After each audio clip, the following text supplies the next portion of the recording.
Talaga. The scene. Strolling here in the cooler hours of the early evening, you appreciate the inviting ambiance.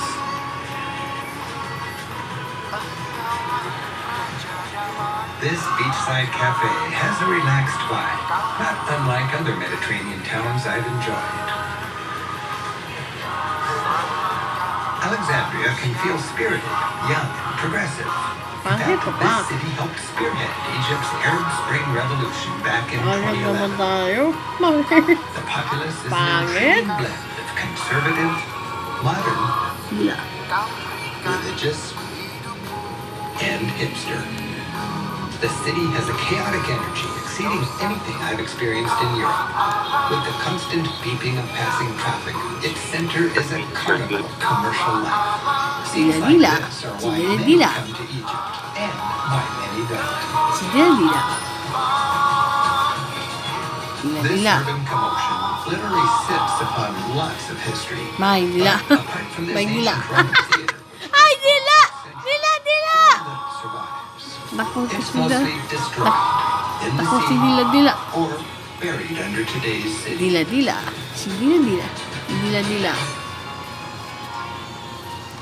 Alexandria was named by Alexander the Great, who founded it in 331 BC. It became one of the great cities of antiquity, with a population of several hundred thousand. Queen Cleopatra ruled Egypt from here, when the city rivaled Rome as a cultural and intellectual capital of the Mediterranean world. And St. Mark introduced Christianity to Egypt. Is the Coptic or Egyptian church. Ancient Alexandria was home to two of antiquity's greatest sites, neither of which survive. A huge library and an awe-inspiring lighthouse, one of the wonders of the ancient world, built in around 300 BC. Imagine a lighthouse that stood at the mouth of this harbor.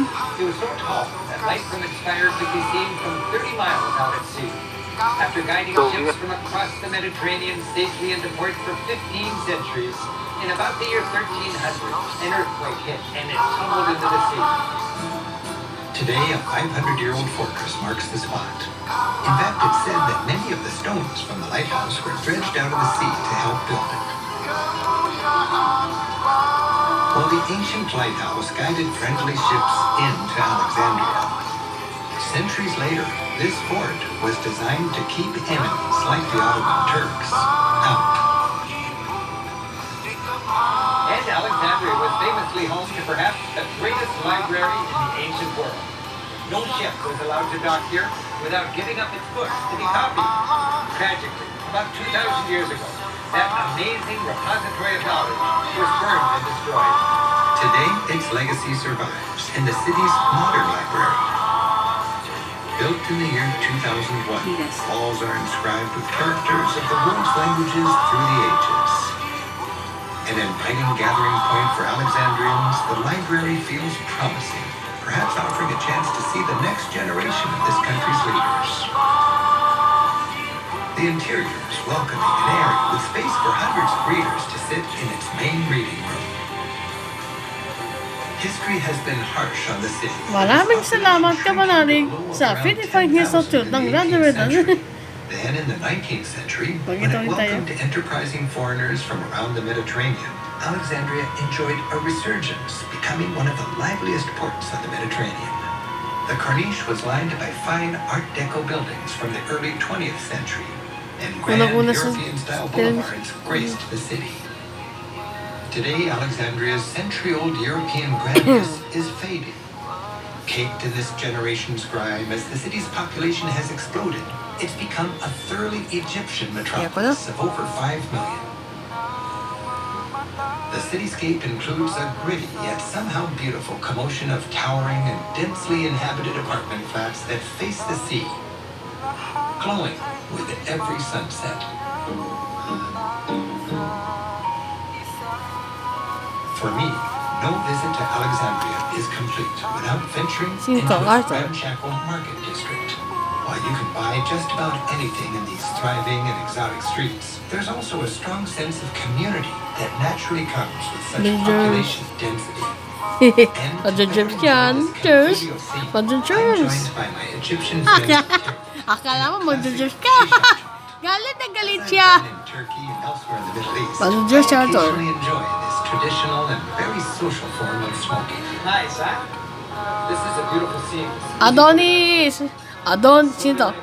Adonis! Adonis! Adonis! Hatsos yun eh. Adonis! Adonis! Hatsos. Adonis Hatsos. Bubbly, bubbly. Argila. Is it some tobacco or what are we smoking? It's tobacco Philippine flavor. College of Napakabela kalalat. Siya din. Could be apple. Mahilig sa message. Gulo-gulo. If I smoke, will I get dizzy? If you spend like 2 or 3 hours, you would get dizzy. This is finishing one of those is like finishing 2 packets of cigarettes. Yakuton pa. Sorry. Orton! But the people are doing it all the time. We do it casually. It's just vent out, be casual, socializing, talking with friends. We do it with close friends. We vent out and talk and have fun. Well, clearly Tarek could spend the rest of the evening right here. We've got some exploring to do. The short walk is filled with cultural serendipity. And we'll start with dessert.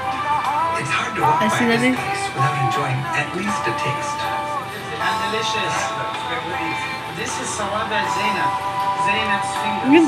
fingers. Galing nga. Thank you, shukran. Ang galing talaga si Arthur! The key to this kind of sightseeing? Have a curious spirit. Nagsiyan. Have fun and explore. These guys are way too fast for me. The entire neighborhood is an endlessly fascinating market, and it's open late. There's fresh bread, very fresh poultry, olives straight from the desert, Oh, so DCRB. and something I noticed everywhere, friendly and inviting Wag. people. I know about 6 words of it, but it didn't stop the smiles. You can get whatever you Pata. need around here, including a quick Patas trip ng before bigat. dinner. Salamat ka ng kabanali.